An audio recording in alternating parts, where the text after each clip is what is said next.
Na mensagem de hoje nós iremos entender de onde surgiu a ideia de que a graça de Deus, ela de certa maneira acabou se tornando uma licença para o pecado. E aí você pode estar se perguntando, mas eu nunca ouvi falar disso. Se você prega, se você ensina sobre a graça de Deus, de maneira que dê a entender de que a graça de Deus nos libera, nos isenta da obediência aos mandamentos e à lei de Deus, consequentemente, você está tornando o conceito e o entendimento em relação à graça de Deus em uma licença para o erro, para o pecado. Então, nesse vídeo de hoje, a gente vai buscar entender de onde surgiu essa maneira equivocada de se interpretar qual o objetivo, qual o propósito da graça de Deus. Iremos, através da Bíblia e do Espírito de Profecia, e também iremos consultar alguns textos do Comentário Bíblico Adventista, e vocês vão entender de onde isso surgiu, como isso surgiu, e qual é o objetivo, de fato, de Deus em conceder a graça dele ao homem. Com qual propósito Deus concede a graça dele à humanidade. Então fique conosco nesse estudo e iremos abordar todos esses temas e algumas outras informações. Eu sou Emanuel e nós somos do canal Missionários. Então o título da mensagem de hoje é A Graça de Deus. É um título simples, é um título bem objetivo, é um título bem comum, mas o conteúdo em si, ele é completamente incomum, impopular. Você vai entender por quê. Primeiro nós iremos buscar entender de onde surgiu a ideia de que a graça de Deus, ela nos libera, ela nos isenta de obedecer aos mandamentos de Deus, como se a graça tivesse anulado a lei de Deus. Vamos entender isso através desse estudo. Primeiramente, devemos entender uma coisa. Vamos voltar um pouco na história e iremos ler aqui duas passagens bíblicas com informações muito parecidas. Em Apocalipse, capítulo 2, tanto no versículo 6 quanto no versículo 15. No primeiro versículo que a gente vai ler, se trata de uma advertência dada à igreja de Éfeso. A igreja de Éfeso, ela simboliza, ela representa os cristãos dos primeiros séculos, aqueles que se seguiram após a morte dos apóstolos. Os cristãos ali bem próximo desse período em que os apóstolos estavam vivos e que ainda alguns séculos ali se transcorreram por esse período que é representado pela carta de Éfeso. Então, nesse primeiro período da igreja, Deus advertiu eles de várias coisas, dizendo que eles tinham perdido o primeiro amor. Mas pelo menos nesse versículo 6, Deus elogia eles, que pelo menos algo de bom, Deus reconhecia ainda neles nesse período, dos primeiros séculos da igreja cristã. No verso 6, é onde Deus aqui está elogiando esse período da igreja, diz o seguinte: mas isto tu tens, falando da igreja de Éfeso, desse primeiro período da igreja. Quando você estuda as 7 cartas, as 7 igrejas, você aplica o método historicista de se interpretar e você entende que cada carta ali era uma orientação de Deus, uma advertência de Deus para cada período. Nesse primeiro período, Deus disse o seguinte, pelo menos elogiando eles nesse ponto. Mas isto tu tens, odeias os atos dos nicolaítas, que eu também odeio. Veja que interessante o que Deus diz aqui. Que eles, os primeiros cristãos, ali da igreja primitiva, odiavam os atos dos nicolaítas. Esses nicolaítas eram uma classe de indivíduos que haviam se infiltrado no meio do povo de Deus, ali mesmo naquele período inicial da igreja. E Deus está aqui, digamos que concordando com a atitude desses cristãos de não compactuarem, né, com as atitudes dessa classe de pessoas. Porque ele mesmo encerra dizendo aqui que eu também odeio. Então o próprio Deus, ele odiava as atitudes, o comportamento dessa classe de pessoas. O que seriam essas atitudes? Mas antes da gente entender quais eram as atitudes deles, os atos deles, dessa classe chamada de Nicolaítas, iremos ver outro verso, que a gente entende que a coisa se agravou. Aqui nesse primeiro período, aparentemente os Nicolaítas não tinham voz entre o meio de Deus, entre o povo de Deus. Ainda não eram homens tão influentes, não eram pessoas ainda que tinham tanta oportunidade entre eles. Porque se Deus está dizendo que os próprios cristãos odiavam os atos dos nicolaítas, então provavelmente eles se misturavam entre o povo de Deus, mas ainda não tinham muita voz entre eles. Mas as atitudes deles eram suficientes para incomodar Deus e incomodar os cristãos primitivos. E possivelmente para influenciá-los. Porque veja o que diz mais para frente, na terceira carta, que é a carta de Pérgamo. E essa carta ela é um terceiro período, né, da era cristã, alguns séculos depois. E veja que interessante. No versículo 15 aí de Apocalipse 2 diz o seguinte. Deus dizendo agora, advertindo a igreja de Pérgamo, a igreja dos cristãos da época, de maneira que o que eles estavam fazendo, que em Éfeso foi elogio, aqui já não era mais. Veja, Deus dizendo a eles, assim também tens os que sustentam a doutrina dos nicolaítas, a qual eu odeio. É interessante a gente ressaltar que Deus ainda continua odiando o que vinha desses nicolaítas. Se você parar para pensar, entre um texto e outro, foram séculos, né, de período de tempo. No primeiro período, Deus disse que odiava, e também disse que os próprios cristãos também odiavam os atos deles, desses tais nicolaítas. Aqui, a coisa já muda. Diz que entre o povo de Deus, nesse período, tinha os que sustentavam a doutrina. Então significa que aqueles homens que ali nos primeiros séculos não tinham muita voz entre o povo de Deus, possivelmente influenciando o povo de Deus na medida que foi se misturando, se entrosando com eles, através das atitudes, do comportamento deles, passaram a conseguir ter espaço entre parte do povo de Deus e foram ganhando liberdade, foram ganhando voz, foram ganhando oportunidades, foram dando oportunidades para essas pessoas, para esses tais nicolaítas. A ponto de que séculos depois, os próprios cristãos já estavam sustentando a doutrina deles. E essa doutrina Deus disse que odeia. Então Deus disse que odiava as atitudes e a doutrina.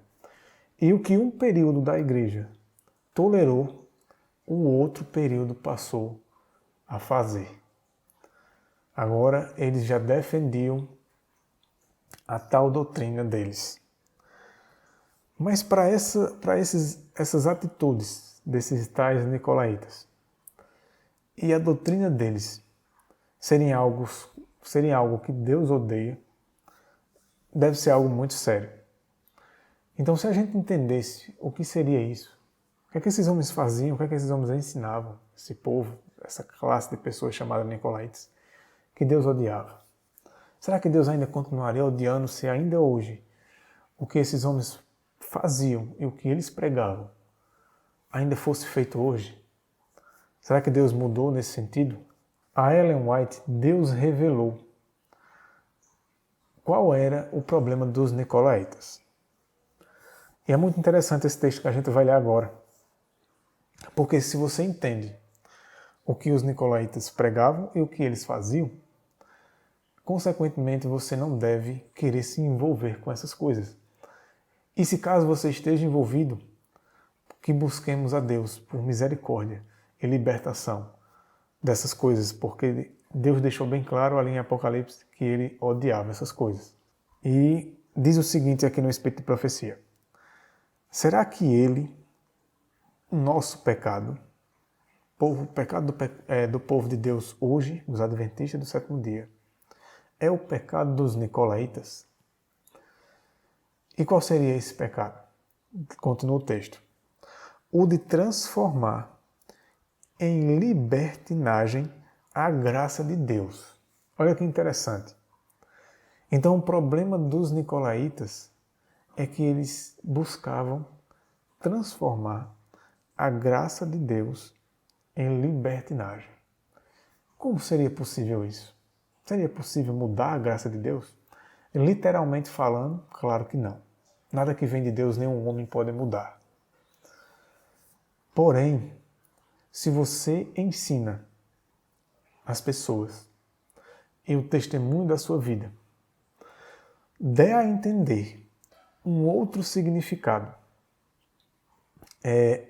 a respeito da graça de Deus, que não seja o significado verdadeiro, você pode levar as pessoas a entenderem e a aplicarem às suas vidas um conceito completamente controverso, contrário ao verdadeiro conceito e significado daquele tema. E no caso aqui, a graça de Deus. Então, que esses homens, da maneira como eles viviam e da maneira como eles ensinavam, em certa medida, fazer com que a graça de Deus ela se transformasse em libertinagem. Vamos entender melhor isso. Vale uma observação aqui do seguinte. Quando Ellen White diz aqui que o pecado dos nicolaítas era o de transformar em libertinagem a graça de Deus, essa parte que você vê aí na tela que está destacado, é parte de um texto da própria Bíblia, de um versículo da própria Bíblia. E iremos ler esse versículo na íntegra, de onde foi tirado esse texto, que aqui ele é atribuído aos nicolaítas. Ou seja, o texto que a gente vai ler agora, quando menciona uma classe de indivíduos que iriam fazer uma determinada coisa, esses indivíduos, o Espírito de Profecia, inspirado por Deus, revela e atribui essa atitude aos nicolaítas. Então era isso que os nicolaítas faziam, que Deus odiava. Veja, Judas capítulo 1, versículo 4, diz o seguinte, preste atenção nesse texto, é muito interessante. Porque certos homens se introduziram com dissimulação. Se introduziram aonde? No meio do povo de Deus. Os quais antes estavam ordenados para esta condenação. Homens impiedosos, que convertem a graça de Deus em lascívia e negam o único Senhor Deus e nosso Senhor Jesus Cristo. Veja que interessante esse texto. Fala de uma classe de homens, né? Certos homens se introduziram já naquele tempo. Judas aqui falando para o período dele. Se introduziram com dissimulação. entre o meio do povo de Deus, porque aqui só poderia estar falando do povo de Deus, e diz que convertem a graça de Deus em lascívia. O Espírito de Profecia diz que os nicolaítas, o pecado deles era de transformar em libertinagem a graça de Deus. E aqui fala de uma classe de homens que converteram a graça de Deus em lascívia. Como seria isso? Primeiramente, vale você prestar atenção que esses homens eles se introduziram com dissimulação. Então é importante você entender o que significa dissimulação.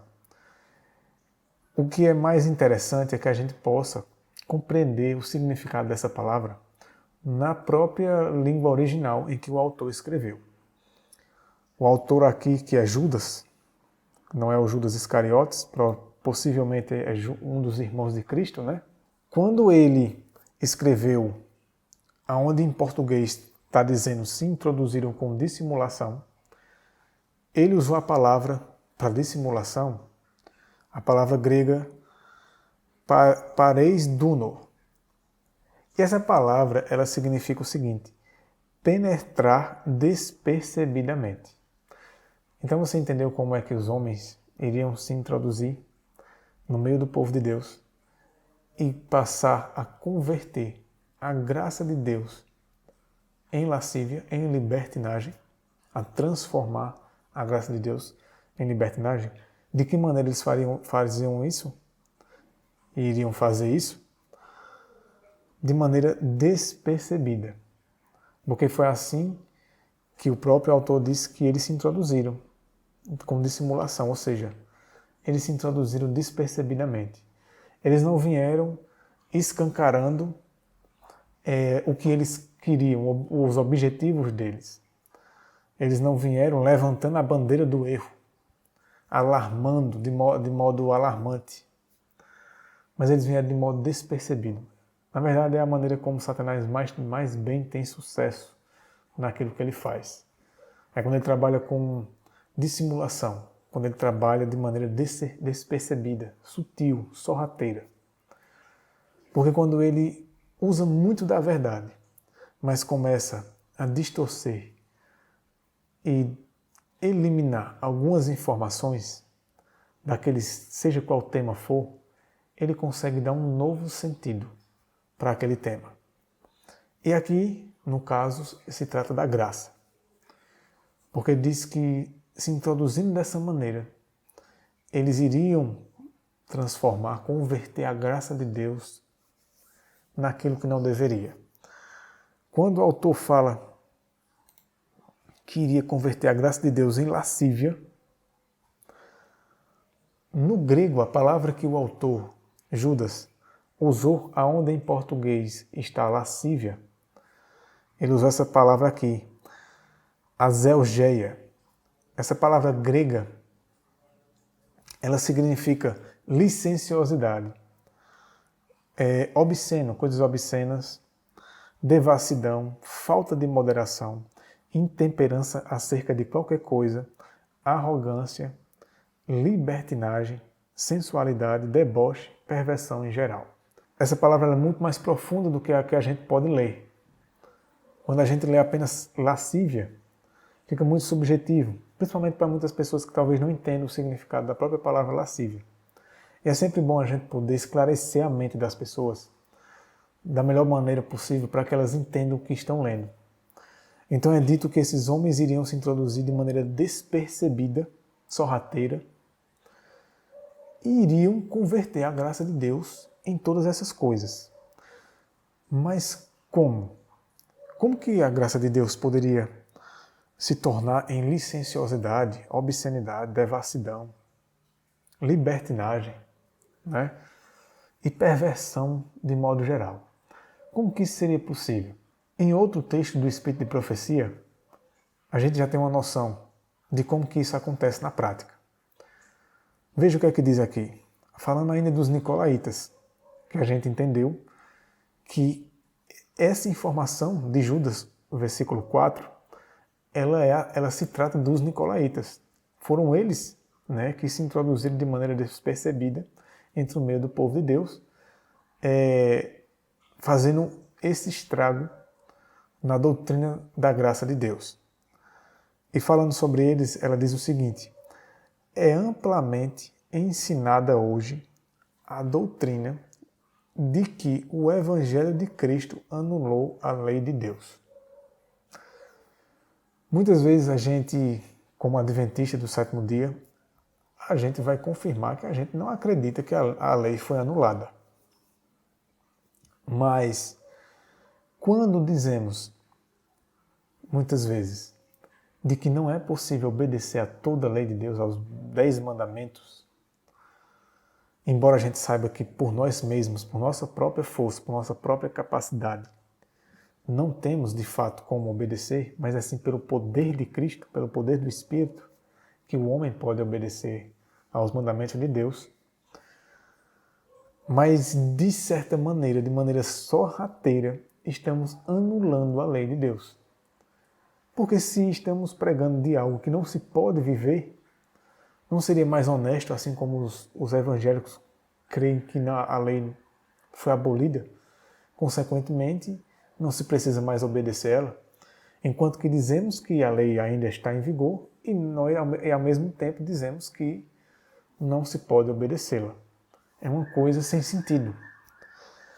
E aqui diz assim mais, ó, como que o Evangelho poderia anular a lei de Deus? Segundo a mentalidade desses. Diz assim, de que por crer, ou seja, pela fé, por causa da fé, somos isentados da necessidade de praticar a palavra. Mas essa é a doutrina dos nicolaítas, que Cristo condenou tão severamente. Veja que Cristo condenou essa doutrina severamente. E essa doutrina ela nos leva a qual entendimento, a qual conclusão? Basta crer, acreditar e não se preocupe com obedecer. Não se preocupe com o pecado. Apenas creia. Apenas aceite Cristo como seu Salvador e não se preocupe com a obediência.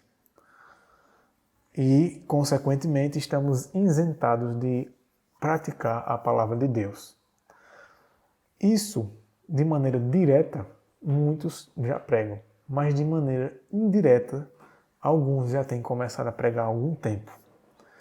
Quando dizemos que ainda é válido os mandamentos de Deus, a lei de Deus, não foi abolida, mas nós não podemos obedecer, o que é que nós vamos fazer então com a lei? Apenas aceitá-la, concordar com ela, mas na nossa vida prática nós discordamos dela na prática.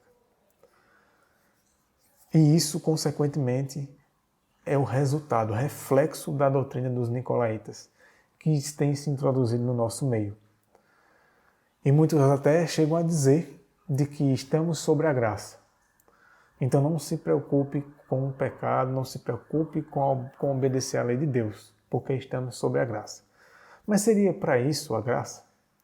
A graça que Deus concedeu ao homem, Deus concedeu à humanidade, seria para nos isentar, nos liberar de obedecer a palavra dele, os mandamentos, de praticar a palavra dele. Será que foi para esse é o propósito da graça de Deus? Em Tito, capítulo 2, dos versículos do 11 ao 14, é um versículo, é uma passagem bíblica, na verdade, bem pouco usada, bem pouco considerada, quando se prega sobre a graça de Deus. Preste bem atenção quando você vê uma pregação de líderes religiosos, no púlpito, nas igrejas, e seja lá de quem for, com pouquíssimas exceções, de que quando se prega sobre a graça, quando se fala sobre a graça, nunca se utiliza essa passagem da Bíblia. E você vai entender por que não é utilizado. E isso é consequência da doutrina dos nicolaítas, de transformar a graça de Deus em libertinagem, em uma licença para desobedecer a palavra de Deus. Você vai entender que não é esse o propósito da graça de Deus. O propósito da graça de Deus é completamente oposto a isso que se comumente ensina. Veja o que diz aqui no versículo 11. Isso aqui é Paulo falando o mesmo que se utilizam palavras dele mesmo quando vão pregar sobre a graça. Mas você vê o perigo de se utilizar só parte da informação. Fica uma informação unilateral, uma informação manca, aonde não se tem o restante do que se deveria ter a respeito desse assunto. Porque aí iríamos encontrar um equilíbrio, uma harmonia. Mas a gente mesmo desassocia, a gente divorcia a própria palavra de Deus. A gente só pega parte daquilo que nos é conveniente para pregar e ensinar as pessoas e aplicar à própria vida. Mas veja o que diz aqui em Tito. Talvez algumas pessoas que possam vir assistir esse conteúdo já tenham lido esse texto e tenham inclusive entendido isso que eu vou dizer. Mas existem pessoas que ainda estão sendo enganadas. E para essas, veja o que é dito aqui sobre a graça. No versículo 11 diz assim: porque a graça de Deus que trouxe a salvação manifestou-se a todos os homens. Então está falando da graça aqui. O verso 11 já deixa bem claro. Só que ela se manifestou de que maneira? E com qual propósito? Com qual objetivo a graça de Deus se manifestou?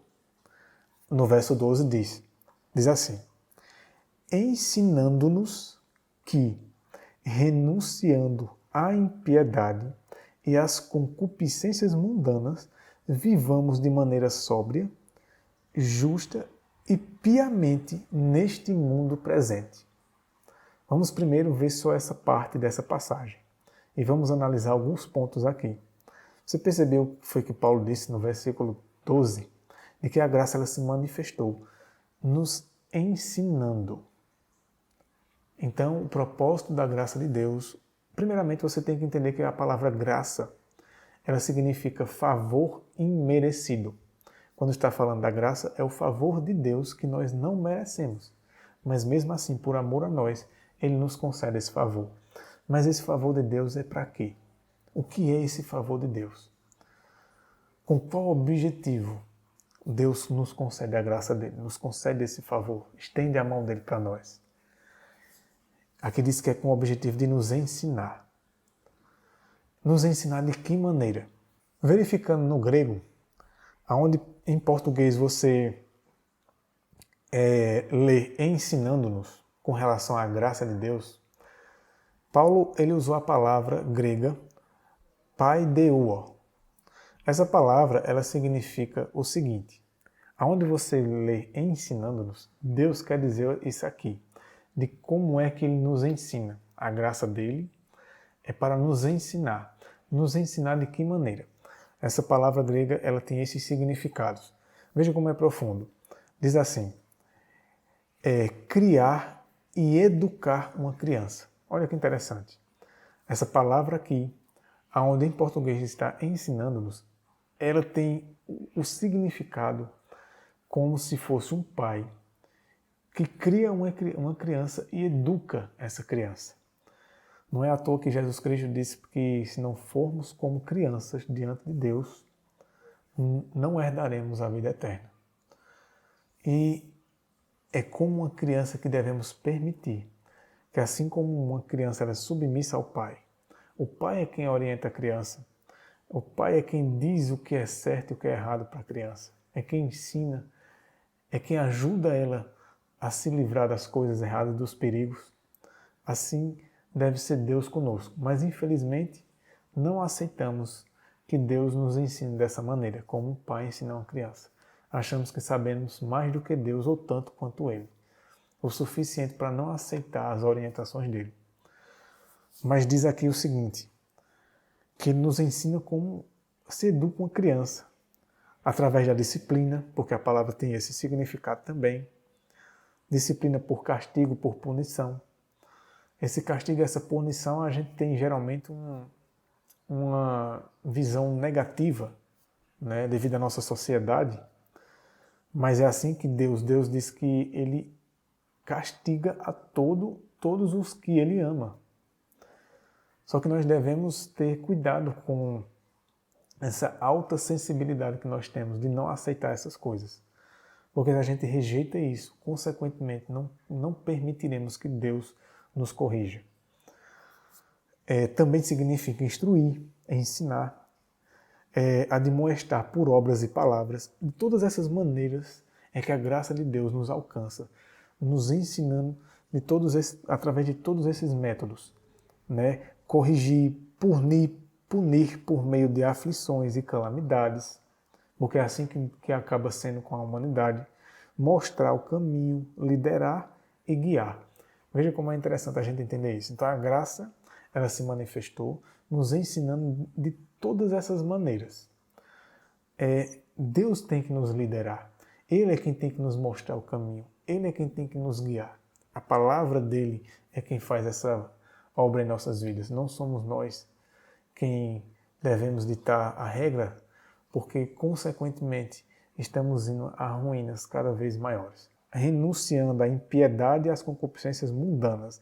A palavra onde se encontra renunciando, a palavra grega que Paulo usou, essa palavra arneomai, significa rejeitar, negar, recusar, desconsiderar os interesses e os prazeres pessoais, os prazeres e interesses mundanos, né? Negar-se a si mesmo, isso aqui significa renunciar, opor-se, resistir, esquivar-se, evitar, desviar-se e desaprovar. Veja como é profundo, veja como é amplo o entendimento dessas coisas. Então, se você volta lá para o verso 12, você entende como a graça nos ensina, como se estivesse ensinando a uma criança, nos guiando, nos liderando, mostrando o caminho, nos castigando quando necessário, nos corrigindo, para que possamos renunciar, ou seja, negar, que possamos opor-se, resistir, esquivar, evitar, desviar e desaprovar o quê? A impiedade e as concupiscências mundanas. E onde você lê a palavra impiedade, o que a palavra impiedade significa no grego? Azebeia, é a palavra grega que Paulo usou, significa iniquidade, injustiça, ilegalidade, violação da lei. De que lei? Da lei de Deus. Veja, se a graça ensina a renunciar à violação da lei de Deus, como que a graça nos libera de não praticar a palavra de Deus? Ou seja, é o contrário, na verdade. A graça, ela nos leva à obediência à lei de Deus. Ela nos leva a renunciar à transgressão, o pecado, a maldade e a depravação do coração. Porque é isso que significa a palavra impiedade no grego. Consequentemente, a graça, para nos levar a isso, se Deus sabe que nós não temos capacidade por nossas próprias forças de viver essas coisas na prática, de renunciar ao pecado de maneira ampla, consequentemente a graça ela vem com o poder de Deus até nós, nos alcança com o seu poder para que nos capacite a poder renunciar, evitar, recusar todas essas coisas. Também diz que a graça nos ensina a renunciar às concupiscências mundanas. Onde Paulo escreveu, onde em português está concupiscência, a palavra grega usada é a palavra epitimia, que significa anseio por coisas proibidas. Então a graça, ela te ensina a renunciar, a evitar, a recusar os anseios pelas coisas proibidas, que são as concupiscências do mundo, as coisas que Deus proibiu. Ela te ensina a se recusar, se esquivar dos desejos intensos, da luxúria, dos desejos carnais, desejos enganosos e da paixão. É para isso que a graça nos foi concedida, com esse objetivo. E, consequentemente, assim possamos viver de maneira sóbria. Onde está escrita a palavra sóbria, no grego a palavra sofronos, onde tem em português a palavra sóbria, significa lucidez mental, sanidade, autocontrole, sobriedade. A graça ela te leva a ter uma lucidez mental, voltada à influência do Espírito, voltada à palavra. Uma sobriedade, um autocontrole que só Deus pode dar. Que também vivamos de maneira justa. Essa palavra justa, no grego é a palavra dikaios, que significa de forma justa, com justiça e corretamente. Ou seja, viver praticando a justiça. Segundo a palavra de Deus, a justiça são os próprios mandamentos de Deus. O próprio Senhor Jesus Cristo é a nossa justiça. Então, viver como Ele viveu. Né? Depender de Deus como Ele dependia. Orar como Ele orava. Buscar Deus como Ele buscava. E buscar tratar as pessoas como Ele tratava. Aqui, esse é o verdadeiro propósito da graça. Ela vai nos levar a viver dessa maneira. A ter essa transformação. Esse é o objetivo da graça. Aqui diz também, vivamos de maneira sóbria, justa e piamente neste mundo presente. O que significa a palavra piamente? E você vai no grego, a palavra eusebos, que significa piedosamente, piedoso, de maneira piedosa, devotamente. Uma vida devotada totalmente a Deus e à vontade dEle. Ter piedade das pessoas, uma pessoa piedosa. Então, esse é o objetivo da graça. E diz que aqui devemos viver ainda neste mundo presente, dessa maneira. A graça, ela nos educa como se educa uma criança, nos corrigindo, nos guiando, nos levando no caminho certo, a nos fazer renunciar, negar todas essas coisas. Esse é o objetivo da graça. Continuando o texto, aí de Tito, diz assim, no verso 13, que assim então a gente possa viver aguardando a abençoada esperança e o aparecimento glorioso do grande Deus e nosso Salvador Jesus Cristo.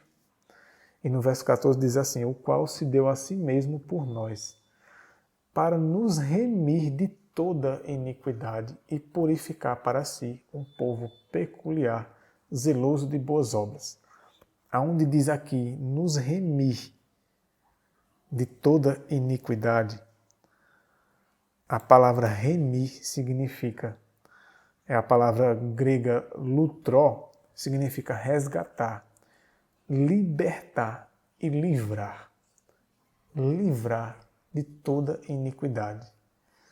Então, Cristo, Ele veio, aqui diz que o qual se deu a si mesmo por nós para nos libertar de toda iniquidade, nos livrar e nos libertar, não para que permaneçamos na iniquidade, mas sim para nos livrar delas, nos libertar do poder da iniquidade em nossas vidas. Que a iniquidade, quando você vai no grego, a palavra é a palavra anomia, significa ilegalidade, violação da lei, transgressão da lei. De qual lei? A lei de Deus. Significa injustiça, pecado. Olha que interessante.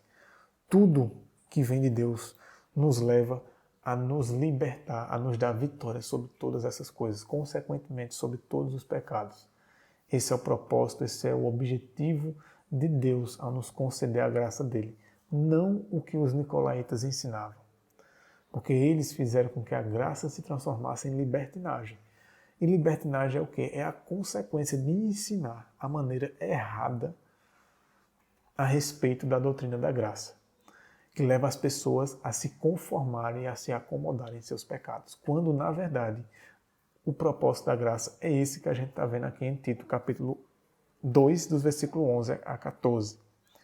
E diz também que ele iria nos purificar para si um povo peculiar e zeloso de boas obras. Segundo o Espírito de Profecia, falando sobre a graça, diz assim, o amor por Deus deveria levar-nos a sentir verdadeira alegria ao aprender a realizar sua vontade. O verdadeiro amor a Deus nos deve sentir alegria ao realizar a vontade dele, não a alegria nas coisas depravadas e levianas dessa vida. Continua o texto dizendo, assim nos tornamos cada dia melhor, preparados para ser vencedores.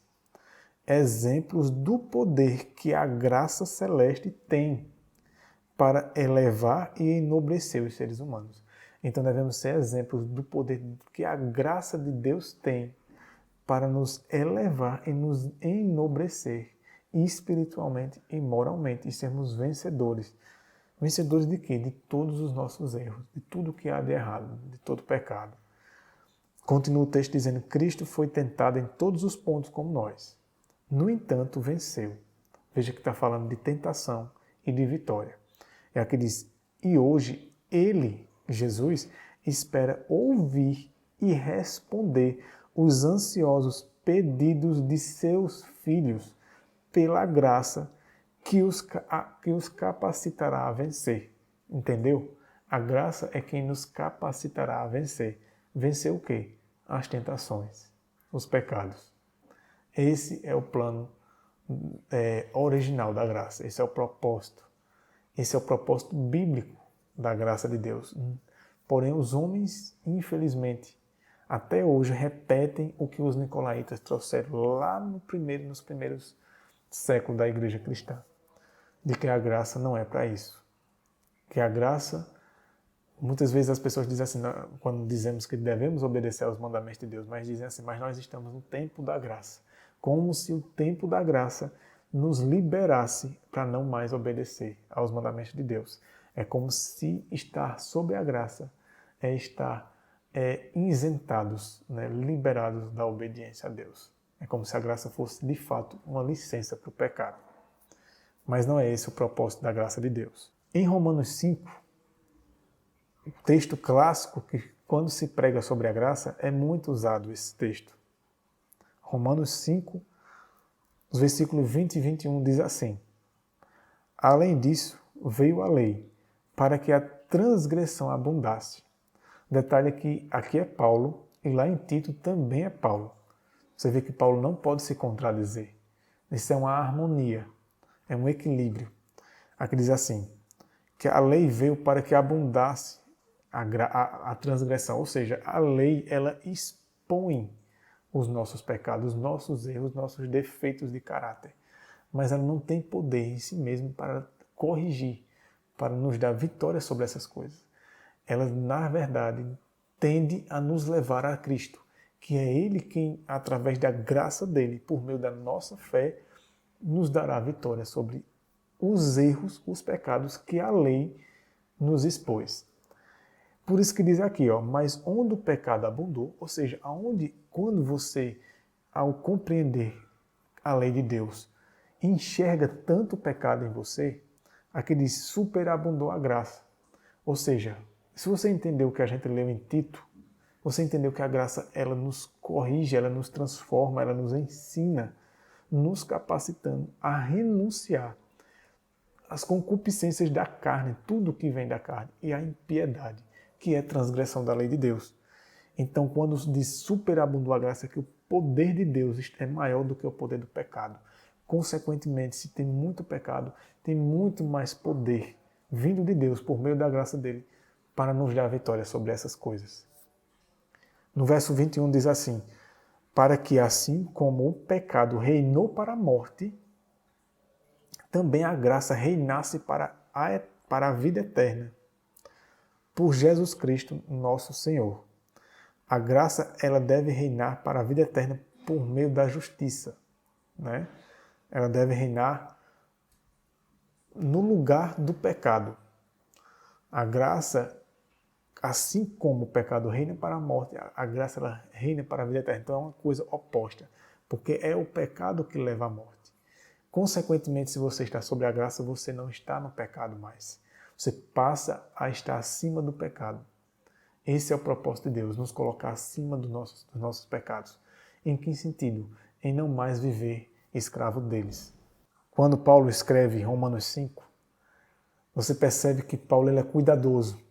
E Romanos 6 é uma continuação. Se você ler um sequenciado, um após o outro, você percebe que Paulo ainda está falando do mesmo assunto, só que ele vai evoluindo, ele vai construindo um entendimento para que não deixe brecha, para que as pessoas achem de que a graça foi nos concedida para nos liberar, para continuar, nos acomodar nos nossos erros.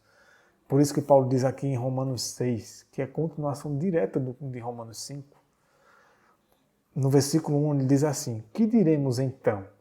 permaneceremos em pecado?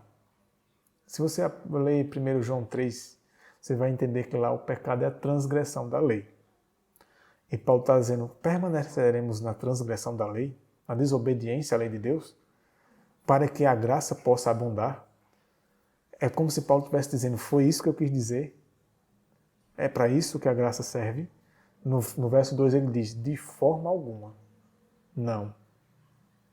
A graça não foi para que a gente permanecesse no pecado. Muito pelo contrário, foi para nos libertar do pecado. Não só das consequências, mas do poder do pecado ainda nessa vida. Da escravidão do pecado.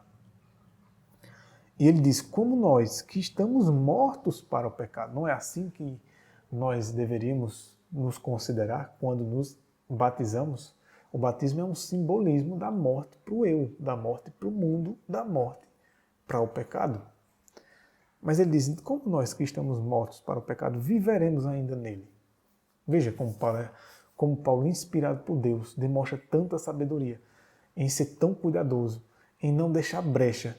Mas muita gente, isolando aquele texto de Romanos 5, no versículo 20, geralmente só se usa aquele versículo para falar da graça. E aí dá a entender às pessoas que elas não se preocupem, elas se acomodam em seus pecados, se conformam com os seus erros, porque é transmitido para elas um entendimento de que a graça encobre, como se Deus, por meio da graça, nos se tornasse cúmplice dos nossos erros, fechando os olhos para os nossos erros.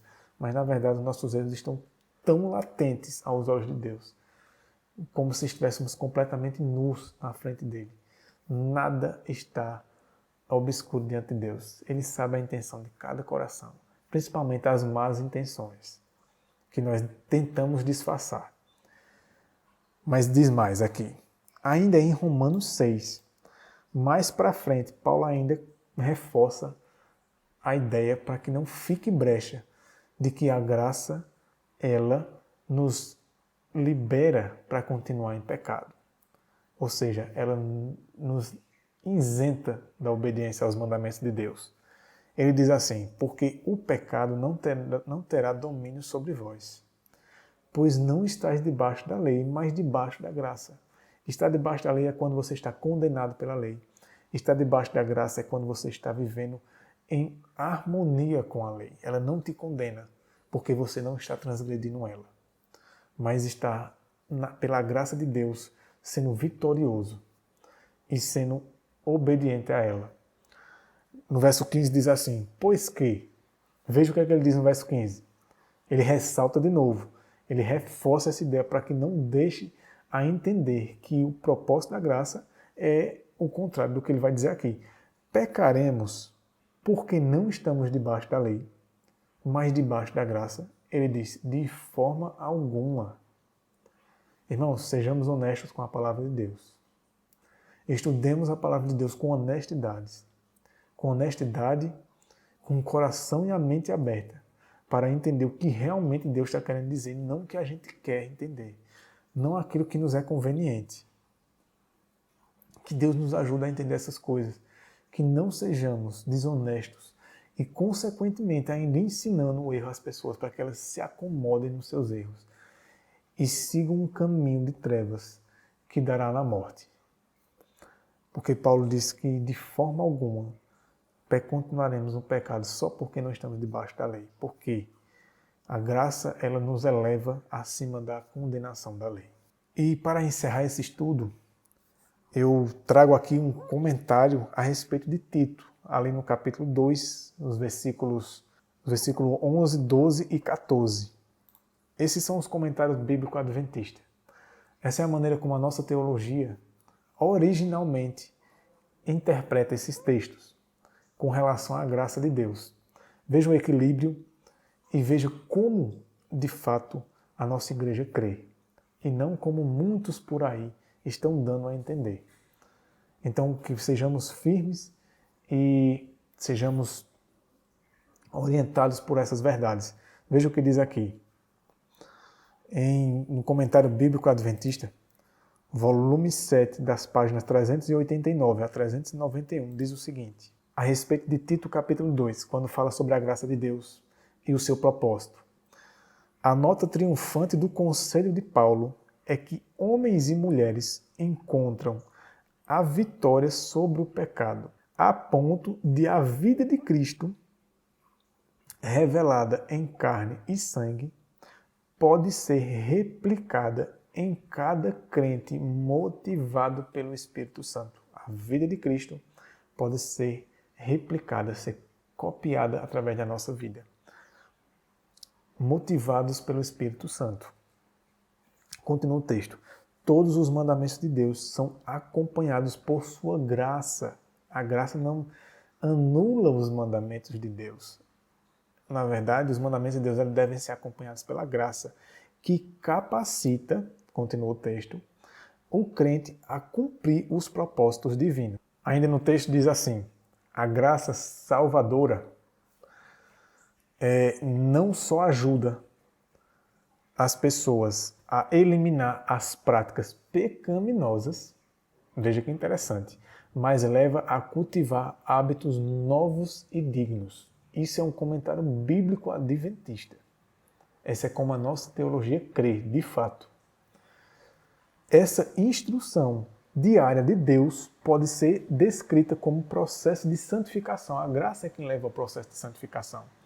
Você vê que a graça, de fato, ela leva ao caminho da transformação do caráter. A graça confere poder suficiente para que as pessoas possam cultivar verdadeiro domínio. Veja, a graça confere poder suficiente para que a gente possa cultivar o verdadeiro domínio próprio. Continua o texto dizendo, o processo de santificação consiste na ação da graça de Deus sobre a vontade humana totalmente dedicada. Então a nossa vontade deve ser dedicada totalmente a Deus. E então a graça de Deus atua sobre nossa vontade, de modo que todos os vestígios do pecado sejam removidos da vida. Olha que poderoso. Veja como é interessante a gente entender da maneira certa qual é o propósito da graça. Continua o texto. A libertação das pessoas do poder sedutor do pecado para que desenvolvam hábitos de justiça exige nada menos que o poder restaurador de Deus. Por causa dos hábitos pecaminosos profundamente gravados na vida, o ser humano não tem outro recurso a não ser apossar-se da mão salvadora de Deus em busca da completa libertação. Então não é por nossas próprias forças, devemos recorrer à graça de Deus.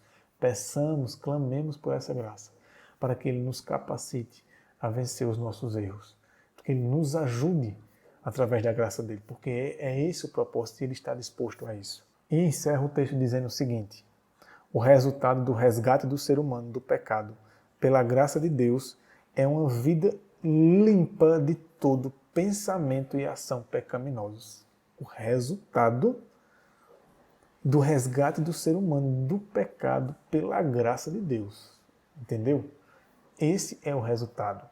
Enquanto aguarda o segundo advento, a igreja deve cumprir a missão designada no passado à nação judaica. Que missão é essa? De revelar os princípios do governo de Deus por palavras e atos. Olha que poderoso. Veja que interessante como é bom a gente se libertar dos entendimentos equivocados, dos ensinos equivocados com relação a esse tema maravilhoso que é o tema da graça. Então, meus irmãos, eu encerro por aqui. É esse o propósito da graça. Foi para isso que Deus concedeu a graça dele ao homem. Enquanto ainda a porta da graça estiver aberta para nós, busquemos, recorramos a esse auxílio divino, que é poderoso para nos capacitar a viver acima dos nossos erros, a viver uma vida de completa obediência a Deus. Esse é o propósito. Eu sei que não é fácil, mas busquemos força em Deus, pois Ele nos ajudará a vencer os nossos próprios desejos carnais e a viver uma vida de entrega completa a Ele. Que o Senhor te abençoe, que o Espírito Santo possa ter cada vez mais a oportunidade de esclarecer a tua mente e de te capacitar a viver de acordo com a vontade dEle, que o poder de Deus possa estar agindo intensamente na sua vida. Então, que Deus te abençoe e até o próximo vídeo.